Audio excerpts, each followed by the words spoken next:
অন্য সেনা কর্মকর্তাকে হেফাজতে রাখা ভবনকে অস্থায়ী কারাগার ঘোষণা। সেনাবাহিনীর হাতে গ্রেপ্তারের ক্ষমতা নেই বললেন আন্তর্জাতিক অপরাধ ট্রাইব্যুনালের চিফ প্রসিকিউটর তাজুল ইসলাম। বহুল কাঙ্ক্ষিত চাকসু নির্বাচনের ভোট গ্রহণ শেষ, চলছে গণনা। ছোটখাট দুই একটা অভিযোগ ছাড়া উৎসব মুখর আমেজে ভোট দিতে পেরে উচ্ছ্বসিত শিক্ষার্থীরা। রাশিয়া যুদ্ধ করছে বাংলাদেশি তরুণ, দিচ্ছেন ভয়ঙ্কর সব ভিডিও, নেট দুনিয়ায় তুমুল আলোচনা।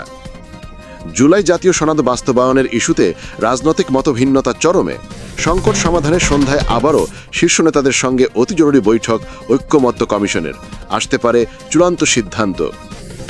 প্রশাসন ও ভোট সংক্রান্ত কাজে জামায়াতকে প্রাধান্য দিচ্ছে অন্তর্বর্তী সরকার, অভিযোগ বিএনপির। নির্বাচনে নিরপেক্ষ ভূমিকা রাখতে উপদেষ্টাদের সতর্কবার্তা। নির্বাচনে জোট গঠনে মিত্রদের প্রার্থী তালিকা নিয়ে হিসাব করতে শুরু করেছে বিএনপি। জনপ্রিয়তার ভিত্তিতে সমমনাদের আসন ছাড়ার কথা বলছে হাইকমান্ড। বাংলাদেশে গুম, খুনসহ মানবতা বিরোধী অপরাধের অভিযোগে সাবেক ও বর্তমান মিলিয়ে যে সেনা কর্মকর্তাদের বিরুদ্ধে গ্রেপ্তারি পরোয়ানা জারি করা হয়েছে তাদের মধ্যে সেনাবাহিনীতে কর্মরত 15 কর্মকর্তাকে সেনা হেফাজতে নেওয়া হয়েছে। এরপরই হেফাজতে থাকা সেনা কর্মকর্তাদের পরবর্তী বিচার প্রক্রিয়া নিয়ে নানা প্রশ্ন সামাজিক যোগাযোগ মাধ্যমে আলোচিত হচ্ছে। এরই মধ্যে সোমবার ঢাকা সেনানিবাসের একটি ভবনকে সাময়িকভাবে কারাগার ঘোষণা করে প্রজ্ঞাপন জারি করেছে অন্তর্বর্তী সরকার। এর আগে শনিবার সেনা সদরে আয়োজিত এক সংবাদ সম্মেলনে মেজর জেনারেল মোহাম্মদ হাকিমুজ্জামান জানান, আন্তর্জাতিক অপরাধ ট্রাইব্যুনালের মামলায় অভিযুক্ত সদস্যদের বিষয়ে সেনাবাহিনী আইন অনুযায়ী পদক্ষেপ নেওয়া হচ্ছে। হেফাজতে থাকা সেনা কর্মকর্তাদের ফ্যামিলি থেকে ডিসচার্জ করা হয়েছে। অভিযুক্ত আরেক সেনা কর্মকর্তা মেজর জেনারেল কবির যাতে বিদেশে যেতে না পারেন সেজন্য তৎপরতা অব্যাহত রাখা হয়েছে। এছাড়াও হেফাজতে থাকা সেনা কর্মকর্তাদের আইনি প্রক্রিয়ার অংশ হিসেবে এবং প্রয়োজন অনুযায়ী তাদের বিরুদ্ধে ব্যবস্থা নেওয়া হচ্ছে। তবে অভিযুক্ত কর্মকর্তারা সেনাবাহিনীর হেফাজতে থাকবেন নাকি পুলিশের কাছে হস্তান্তর করা হবে সেটিও স্পষ্ট করে বলেননি সেনাবাহিনী। ক্যান্টনমেন্টের একটি ভবনকে কারাগার হিসেবে ঘোষণা করায় সেখানে ওই কর্মকর্তাদের রাখা হবে বলে ধারণা করা হচ্ছে। এদিকে আন্তর্জাতিক অপরাধ ট্রাইব্যুনালের চিফ প্রসিকিউটর মোহাম্মদ তাজুল ইসলাম বলেছেন, কোনো জায়গাকে কারাগার হিসেবে ঘোষণা করা হবে সেটি প্রসিকিউশন বা তদন্ত সংস্থার বিবেচ্য বিষয় নয়।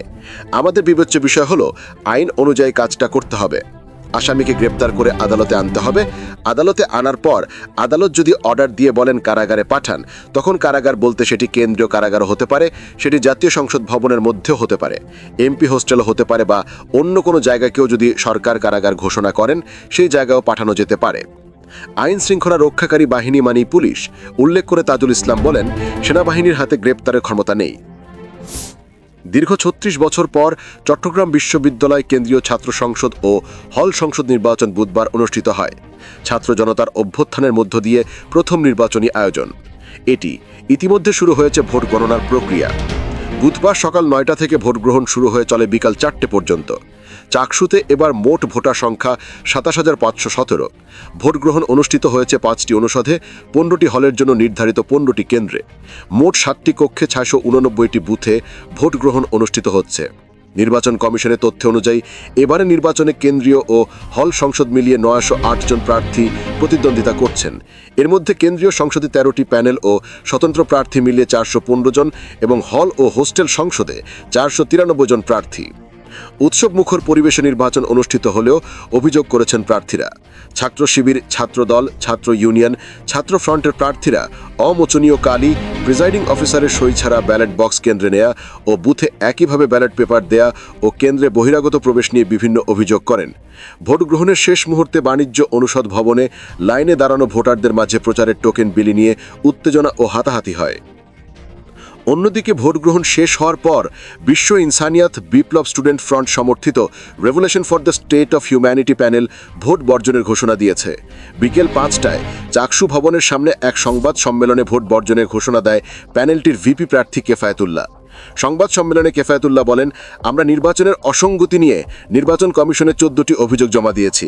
৫টি অনুষদ ভবনের কেন্দ্রেই ভোট গ্রহণের নানা অসঙ্গতি ছিল, কিন্তু এ বিষয়ে নির্বাচন কমিশনকে কোনো পদক্ষেপ নিতে দেখা যায়নি। তাই আমরা অফিসিয়ালি এই নির্বাচনের ভোট বর্জন ঘোষণা করলাম। রাশিয়া যুদ্ধ করছে বাংলাদেশি তরুণ, দিচ্ছেন ভয়ঙ্কর সব ভিডিও, নেট দুনিয়ায় তুমুল আলোচনা। রাশিয়া ইউক্রেন যুদ্ধ পেরিয়ে গেছে ৩ বছর। প্রতিদিনের গোলাগুলি ট্যাঙ্কের গর্জন যেন এখন সেখানে নিত্যদিনের সঙ্গী। তবে এই রণক্ষেত্রে শুধু রুশ বা ইউক্রেনীয় সেনারাই লড়ছেন না, বরং আছে আরও অনেক দেশের তরুণ। তাদের মধ্যে এই যুদ্ধে অংশ নিয়েছে এক বাংলাদেশি যুবক, নাম সোহেল সর্দার নীরব। রাশিয়ার হয়ে যুদ্ধ করছেন এই যুবক, আর যুদ্ধক্ষেত্র থেকেই সামাজিক মাধ্যমে দিচ্ছেন ভয়ঙ্কর সব ভিডিও। কখনো হাতে তুলে ধরছেন বিস্ফোরিত ড্রোন, কখনো দেখাচ্ছেন ধ্বংসস্তূপে ভরা যুদ্ধভূমি। তারপর ক্যামেরার সামনে তুলে ধরেন সেই ড্রোন যেখানে ছিল শক্তিশালী বোমা, তুলে ধরেন যুদ্ধ চলার সময় কিছু ভয়ঙ্কর মুহূর্ত। তার সব ভিডিও এখন বাংলাদেশের সামাজিক মাধ্যমে ব্যাপক ভাইরাল। লাখো মানুষ তার পোস্টে প্রতিক্রিয়া জানাচ্ছে, কেউ বিস্ময়ে, কেউ আতঙ্কে, আবার অনেকে অনুরোধ করছেন সরাসরি গুলির ভিডিও দেখাতে। যুদ্ধের ভয়াবহতা, মৃত্যু আর বেঁচে থাকার লড়াই সব মিলিয়ে সোহেল এখন এক আলোচিত নাম। ফেসবুক প্রোফাইল ঘেটে জানা যায় তিনি মাদারীপুরের শিবচরের বাসিন্দা। ঢাকায় কদমতলীর এক স্কুলে পড়াশোনা করতেন। ধারণা করা হচ্ছে কাজের প্রলোভনে রাশিয়ায় গিয়ে তিনি পরে সেনাবাহিনীতে যোগ দেন। এখন রুশ সামরিক পোশাকের রণক্ষেত্রের মাঝখানে কাটছে তার প্রতিটি দিন। ড্রোনের আতঙ্কে অনিশ্চিত জীবনের ছায়। সোহেলের মতো আরও অনেক বাংলাদেশি একই ভাগ্য বরণ করেছেন।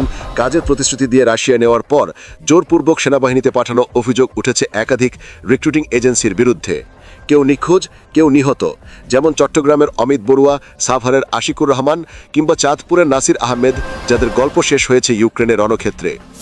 ব্রিটিশ সামরিক গোয়েন্দা সংস্থার তথ্যে জানা যায়, গত এক বছরে প্রায় ১,৫০০ বিদেশি রাশিয়ার পক্ষে যুদ্ধ করেছেন, যার বড় অংশই দক্ষিণ ও দক্ষিণ পূর্ব এশিয়ার নাগরিক।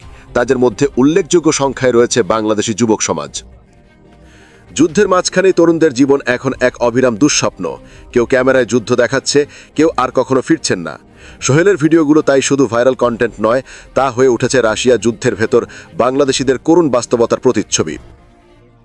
জুলাই জাতীয় সনদ স্বাক্ষর নিয়ে অনিশ্চয়তা তৈরি হয়েছে। সনদ বাস্তবায়নের উপায় নিয়ে রাজনৈতিক মতভিন্নতার কারণে এই অনিশ্চয়তা তৈরি হয়েছে বলে জানা গেছে। এই অবস্থায় বুধবার সন্ধ্যায় পলিটিক্যাল দলগুলোর সঙ্গে অতি জরুরি বৈঠক ডেকেছে জাতীয় ঐক্যমত্য কমিশন। এর আগে কমিশনের সদস্যরা অন্তর্বর্তী সরকারের উপদেষ্টা প্রফেসর ইউনূসের সঙ্গে বৈঠকে বসেন। ৬টি সংস্কার কমিশনের ৮৪টি সংস্কার প্রস্তাব নিয়ে তৈরি হচ্ছে জুলাই জাতীয় সনদ। আগামী শুক্রবার এই সনদ সই করার কথা আছে। গতকাল মঙ্গলবার রাতে জাতীয় ঐক্যমত্য কমিশনের সঙ্গে বৈঠক করে ন্যাশনাল সিভিক পার্টি, সেখানে দলটির পক্ষ থেকে কঠোর অবস্থান তুলে ধরা হয়। সংস্কার অবসাদ জারির মাধ্যমে সংস্কার প্রক্রিয়া আগানো না হলে এনসিপি সনদে সই করবে না বলেও ওই বৈঠকে সাফ জানানো হয়েছে। এদিকে চূড়ান্ত করা জুলাই সনদে বাস্তবায়নে পন্থা উল্লেখ না থাকায় এই সনদে জামায়াত ইসলামী সই করবে কিনা তা নিয়েও সংশয় আছে। তবে এই বিষয়ে দলটি এখনও চূড়ান্ত সিদ্ধান্ত জানায়নি। রাতে এ নিয়ে দলটির বৈঠকের কথা রয়েছে বলে জানিয়েছে দলীয় সূত্র। নির্বাচনের আগে রাজনৈতিক অঙ্গন সরগরম অন্তর্বর্তী সরকারের কিছু উপদেষ্টাদের সেফ এক্সিট ইস্যুতে।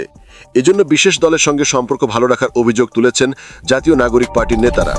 দলের আহ্বায়ক নাহিদ ইসলামের এমন বক্তব্যের পর একই ইস্যুতে অভিযোগ তুলেছে জামায়াতের কিছু নেতা। এবার বিএনপির স্থায়ী কমিটির সদস্যদের বৈঠকেও উঠে এসেছে এই ইস্যু।